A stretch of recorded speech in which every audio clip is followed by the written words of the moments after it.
This entire proceeding is a sham. You are unfit to wear that robe, let alone pass judgment on anyone.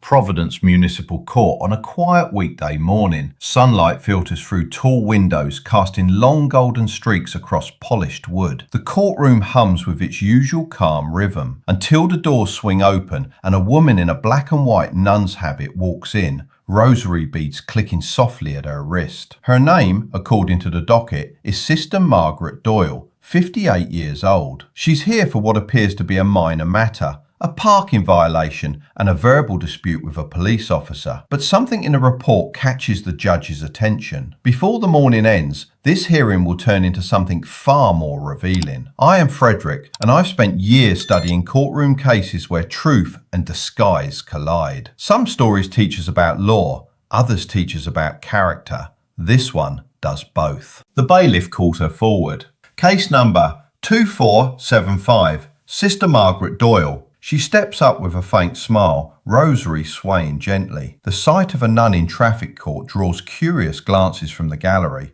A few whispers ripple through the benches. Judge Frank Caprio looks up from his paperwork, his usual warmth evident in his expression. He greets her kindly and asks her to explain what happened. She replies smoothly, confidently. She was parked for only a moment outside St. Anne's Parish, she says, delivering food to the poor. The officer, a young man without manners in her words, claimed she was obstructing a hydrant. She told him that God's work cannot be measured by meters and curbs. Her tone carries an edge, a righteousness sharpened into arrogance. A few heads lift in the audience, sensing tension. Judge Caprio remains patient. He acknowledges her charity work, but reminds her that the law doesn't make exceptions for good intentions. He asks directly, was her car in front of the hydrant? Yes, she admits, but only for a few minutes. Surely, she adds, God would understand. The courtroom stirs. There is no mockery in her voice, only cold certainty, as though her holiness shields her from consequence. The judge nods slowly. The question before him, he explains, isn't what God understands, but what the city ordinance requires. The hydrant must remain clear for emergency access. She folds her arms across her chest. Perhaps the city should concern itself with souls rather than hydrants, she says. Her words fall heavy, dismissive, self-righteous. A whisper of discomfort spreads through the room. Even the court reporter glances up. If you've been following this channel, hit the like button, because what happens next is a masterclass in patience meeting pride.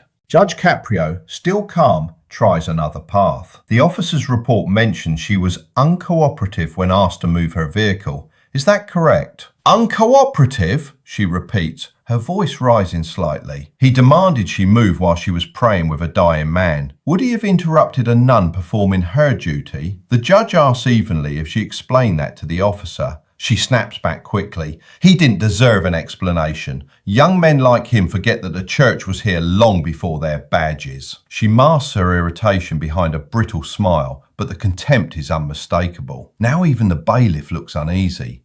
There's something off in her tone. Not the humility of a servant of faith, but the pride of someone used to control. Judge Caprio flips through her citation folder again, eyes scanning details quietly.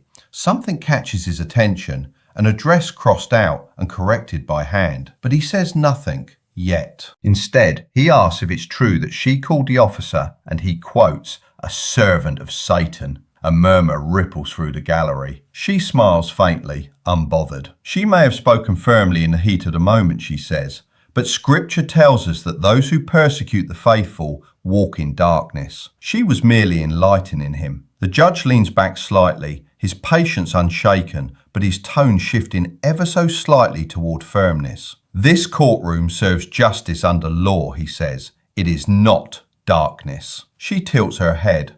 That depends on who's holding the light, doesn't it? The audience goes still. The exchanges turn sharp, verbal blades drawn under the guise of politeness. Judge Caprio pauses, studying her face, the too perfect poise, the controlled breathing. She doesn't look nervous like the usual citizens who stand before him. She looks confident, rehearsed. He asks suddenly if she has any documentation from St. Anne's confirming her presence there that morning. No, she replies curtly. She doesn't keep paperwork when she serves God. Her actions speak for themselves. The judge nods slightly. His eyes glance once more at her identification card. The name, the date, the religious order. Something doesn't add up. He closes the file quietly and looks up. Would she kindly confirm her parish and the name of her superior? The question lands like a quiet thunderclap. Her confidence wavers for the first time. She clears her throat. St. Anne's Parish, she says. Under Father... She pauses briefly. Under Father Michael. She doesn't recall his last name. The courtroom feels the shift. The air thickens with curiosity. Judge Caprio doesn't speak for a few moments. His gaze, calm but penetrating, never leaves her face. All right, he says finally. They'll come back to that in a moment. For now, they'll continue with the parking citation. She exhales, regaining her composure, but as she does, one can sense the faint crack in her armour, the beginning of a revelation that will soon shatter everything she has pretended to be. Judge Caprio studies her for a moment longer before continuing. There is a silence in the courtroom, one that feels like a held breath. Sister Margaret Doyle stands perfectly still, her chin tilted slightly upward, her hands clasped neatly together. The image would have been one of piety if not for the faint smirk tugging at the corner of her mouth. Let's begin again, the judge says gently. She is charged with parking in front of a fire hydrant. Does she wish to contest this violation? She does, she says swiftly, because she is being persecuted for serving the Lord. That officer, she claims, saw a woman of God and felt the need to exercise his little power. Her tone, syrupy sweet and condescending, tightens the air in the room. Judge Caprio leans back slightly. No one is persecuting her, he says. The officer was doing his duty. I'm sure he was, she replies, almost mocking. But perhaps his duty should include a touch of humility. When you serve the church, you are bound by a higher law than man's. The judge raises an eyebrow. Even the highest laws of faith don't place anyone above the rule of law, he says. Surely she would agree that humility works both ways. She smiles thinly, her eyes sharp. She agrees that some people need to remember which authority truly matters. A whisper travels through the room. The gallery senses the arrogance hidden behind her holy costume. The bailiff shifts, ready in case the exchange escalates. Judge Caprio, maintaining his signature calm, folds his hands. This court functions on mutual respect, he says. That's what keeps the law sacred. Let's keep that in mind. She looks away dismissively, running her thumb over her rosary. Sacred, she says. You call this sacred? This is bureaucracy, Judge. A system of men pretending to play God. That line lands like a thunderclap. A few gasps echo in the courtroom. The judge's tone changes. The warmth fades, replaced by the quiet authority that defines him when patience runs thin. He suggests she choose her words carefully. Why, she says, voice rising, are you afraid of the truth? You sit there in your robe, but mine was blessed. Mine means something. The disrespect is no longer subtle. Every word drips with disdain. Judge Caprio's expression remains composed, but his voice now carries the controlled strength of decades behind the bench. She is in a court of law, he says, not a confessional. Here, honesty is their scripture. Her lips tighten. And what of compassion? Does your law have that? It does, he replies softly. But compassion without respect is chaos. The officer from the report, seated nearby, quietly clears his throat. Judge Caprio turns to him and asks him to describe what occurred that morning. The young officer stands, his tone respectful. He approached the vehicle because it was parked directly in front of a hydrant. He informed the driver, politely. She refused to move and told him, quote, I answer to a higher power than you. When he attempted to issue the citation, she struck the paper from his hand and called him a servant of the devil. A murmur rolls through the gallery. Sister Margaret shakes her head as if above it all. He exaggerates, she says. These young officers twist words for their own ego. Judge Caprio turns back to her slowly. Did she strike the citation from his hand? She brushed it aside, she says quickly. It fell. A piece of paper means nothing when weighed against divine duty. The judge's tone hardens, the first hint of thunder beneath his calm. That piece of paper represents the law that keeps this city from descending into chaos, he says. We don't dismiss it lightly. Her voice sharpens. Perhaps you should worry less about paper and more about the souls you're condemning with your fines and lectures. The disrespect is open now. Her pretense of holiness slips, revealing the pride beneath. The audience shifts uncomfortably. Judge Caprio opens the folder again, scanning her identification card. "What is the name of her order?" he asks evenly. Her answer comes too quickly. "The Sisters of Providence." He tilts his head. "There are many fine sisters from that order in Rhode Island," he says. "Which convent does she reside in?" A flicker of hesitation flashes in her eyes. "She moves between parishes," she says, "wherever the Lord calls her." The judge nods slowly, the faintest sign of disbelief crossing his expression. He says he'd like to confirm that with the parish later. For now, they'll proceed. Her smile returns, but there's unease behind it. Judge Caprio can see it, the first fracture in her control. "She served the church for 30 years, she says defensively. "She doesn't need to prove herself to anyone." "No one is asking her to," the judge replies. "But truth always proves itself, doesn't it? I've seen people lie in court before, but watching someone weaponize faith as a shield for arrogance, that's something else entirely. It's not just disrespect, it's betrayal of something sacred." The tension simmers in silence. Every eye in the courtroom is locked on her. The calm authority of the judge, the forced composure of the accused, it feels like a test of faith itself. What no one knows yet is that the truth he's about to uncover will expose her robe not as a sign of devotion, but as a disguise for deceit. During a brief recess, Judge Caprio makes a phone call. The clerk quietly looks up the Sisters of Providence. Within minutes, the truth begins to surface. There is no Sister Margaret Doyle registered with the order, no record of her at St. Anne's Parish, no Father Michael listed in recent years. The habit she wears, the rosary she clutches, all of it a performance. When the session resumes, the courtroom is silent. The woman stands at the podium again, still confident, still playing her part. Judge Caprio looks at her directly. He asks her one more time to confirm her full name and her superior's contact information. She hesitates. Her voice wavers. She repeats the same vague answers. "Father Michael, moving between parishes. God's work doesn't require paperwork." The judge nods slowly. Then he speaks, his voice steady and firm. He tells her that his clerk has contacted the Sisters of Providence. There is no Sister Margaret Doyle. There is no record of her affiliation with any convent in Rhode Island.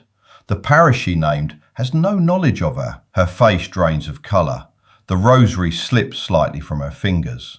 The courtroom erupts in whispers. What do you think she should face for this? Comment below, because what happens next will show you how honesty and disguise collide under the law. Judge Caprio continues. He tells her that impersonating a religious figure is not just disrespectful, it's a criminal offence. She has dishonoured not only this court, but the faith she pretended to serve. He asks her directly, what is her real name? Her voice cracks. "Marjorie Daniels," she whispers. The courtroom is stunned. The woman who stood with divine confidence now trembles beneath the gaze of truth. Her veil is slightly crooked, her hands shaking as she tries to collect her scattered composure. Judge Caprio's voice is steady, but the compassion that once coloured his tone has vanished. She stands before the court having committed 2 offences, he says. One of law and one of conscience. She not only violated a city ordinance, but also attempted to deceive the courtroom, the community, and the judge by impersonating a servant of faith. Does she understand the gravity of that? Her voice cracks as she stammers. She never meant it to be deception, she says. She only wanted to be heard, to be respected. The judge's eyes narrow, but his tone softens slightly. Respect cannot be demanded under falsehood, he tells her. It is earned through truth, through humility, through owning our mistakes. She shakes her head, her voice growing desperate. People ignore her unless she wears the habit, she says. They treat her differently when she looks like one of God's chosen, so she made them listen. That's all she wanted. Judge Caprio leans forward. She wanted attention, not respect, he says. There's a difference. Respect comes from character. Attention often comes from costume. A low murmur spreads through the courtroom. A few people nod quietly. The moment feels less like a trial now and more like a correction. The judge continues. She used sacred imagery to disguise arrogance. She mocked the faith she claimed to serve. That's not just illegal, he says. That's immoral. Her eyes fill with tears. Please, she says, she's not a bad person. She helps at food drives. She prays every day. She thought if she acted like someone holy, maybe she could become holy.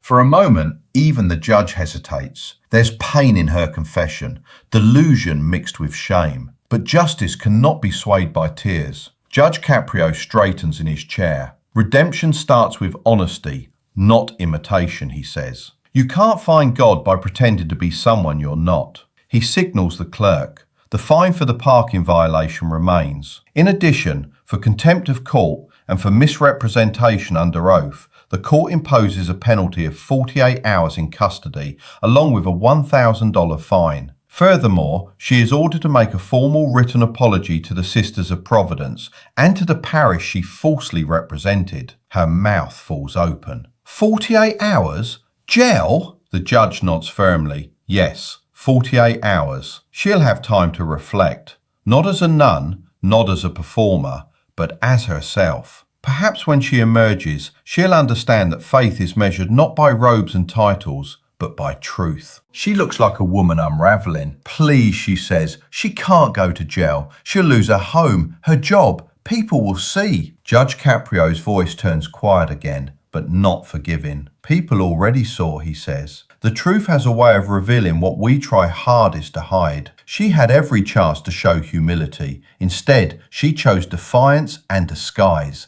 Actions have consequences. Her sobs echo faintly through the room, raw and broken. She only wanted to be someone who mattered, she says. The judge sighs. She does matter, he tells her, but she'll never prove it by pretending to be someone else. God doesn't need impersonators. He needs honest souls. He turns to the bailiff. Take her into custody. The bailiff approaches gently, as if handling something fragile. Marjorie's shoulders slump. Her hands fall away from the rosary, still tangled in her fingers. The courtroom watches in silence as she is led toward the side door, the sound of her soft crying fading with each step. Judge Caprio watches her go, then addresses the gallery. What they witnessed today wasn't about a parking ticket, he says. It was about integrity. This courtroom, like any place that seeks truth, is sacred because it stands for fairness, not appearance. When people are allowed to hide deceit behind holy symbols, respect is lost, not only for the court, but for the faith itself. An older man in the back nods firmly. A young woman near the front wipes her eyes. The moment transcends the simple story of a fine or an arrest. It becomes a reflection on the nature of honesty itself. Justice isn't cruel, the judge says softly.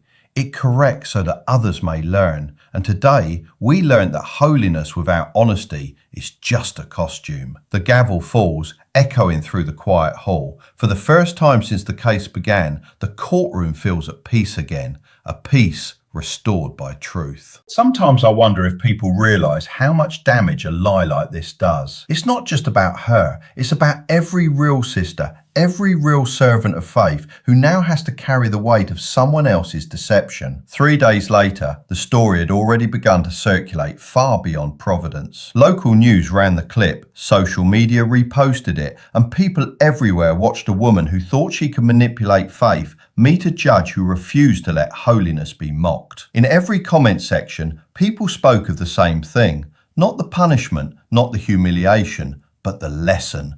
In the following week's session, Judge Caprio addressed the courtroom before beginning new cases. The seats were packed, many there not for their own citations, but to hear the judge speak. Even the bailiff noted the unusual silence that filled the room. The judge looked out across the audience, his presence both commanding and humble. Before they started, he said, he wanted to share something with everyone watching, those present and those at home. He paused, the weight of experience in his voice. A few days ago, a woman stood right here wearing the robes of a nun, he said. She was not a nun. She was a woman who believed that by imitating holiness, she could earn respect. But what she forgot, and what he hoped none of them would forget, is that respect doesn't come from appearance, it comes from truth. The courtroom remained still. The judge continued. Some people think justice is about punishment, he said. It's not. Justice is about restoring balance. It's about reminding people that integrity is not optional. The law and faith have something in common. They both depend on honesty. Without it, both crumble. He turned his gaze toward the gallery, speaking as though addressing every soul present. We live in a world that rewards performance, he said. People fake kindness, fake power, even fake faith. But the truth always reveals itself. Maybe not today, maybe not tomorrow, but always in time. And when it does, all the roles we play, all the pretenses we wear, they fall away, leaving only who we really are. A man in the audience raised his hand slightly, his voice trembling with sincerity. Your Honour, he said, I watched that case online. I showed it to my teenage daughter. She said she never realised before that lying could make someone look smaller instead of bigger. I wanted to thank you for that. The judge nodded gently. That means more than any verdict I could ever give, he said. A few seats over, an older woman, a nun in a real habit, spoke softly. Your Honour, on behalf of those who truly serve, thank you for protecting the dignity of our calling. What that woman did was a stain on the cloth, but you washed it clean. Judge Caprio smiled humbly. I didn't wash anything clean, sister, he said. The truth did.